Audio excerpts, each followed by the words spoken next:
How to Create a Glitch Monologues Season 24 Chapter 2. This is Season 24 of How to Create a Glitch in the Matrix Monologues Episode 2.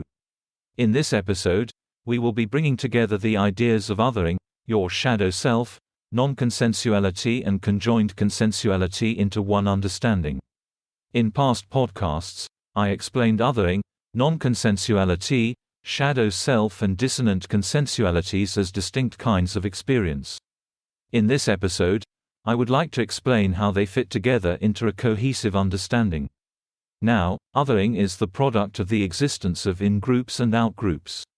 These in-groups and out-groups can be formed based upon any class of difference between people. They are the result of basic rationalizations between people that distinguish based upon some external characteristic or attribution. In-groups may be created by spatial location, by beliefs, by external characteristic, by consumption choices, etc. Most often they are created by simple attributions of likeness and difference amongst social groupings. For example, you travel to a distant town.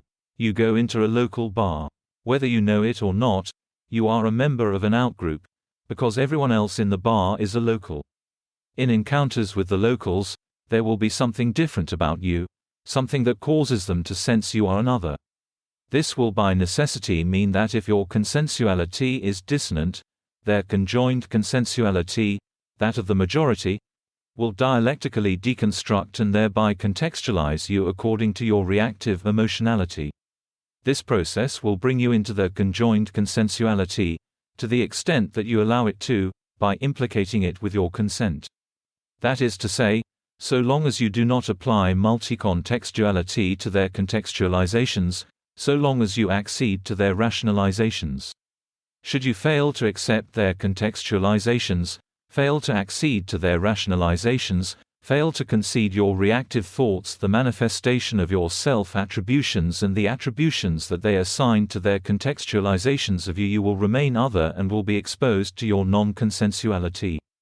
How does this work? Since we know that our self-judgments form the bounds of our non-consensuality, by choosing that non-consensuality over a conjoined consensuality defined by their judgments, we are ultimately giving them only the space which confirms our othering to exist in our reality.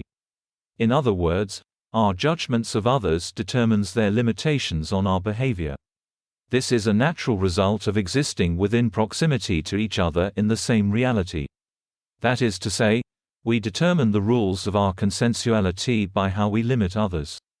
But, we also determine the rules of our non-consensuality by how we judge ourselves. Thus, further to this, our experience as a member of an outgroup, in the case where we have rejected their contextualization, will be the manifestation of those self-judgments. This will often mean that they other us in precisely that way. More to the point, most people do not want to be part of the outgroup.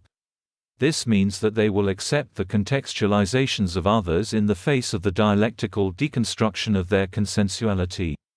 But, it also means that being other means that you are existing within your non-consensuality. To be clear, if you are part of an outgroup, and you don't want to be, that is a non-consensual reality. More importantly, the capacity to use multi-contextuality is a product of being in a dissonant space, being a part of an outgroup. For without the initial dissonance, there is no opportunity to reconstitute one's dissonance after the fact. Once one has fully enmeshed oneself in a conjoined consensuality, one is no longer part of the outgroup, one loses that capacity for multi-contextuality. Now, how does one get into the in-group? Someone has to let you in. Someone has to create a gateway with you, an emotional bond. Someone has to assume the weight of your self-judgments. Permit your thoughts to pair with theirs. They must become what you could not. They must balance you. That's the end of the podcast for today. If you enjoyed it, please like, comment and subscribe.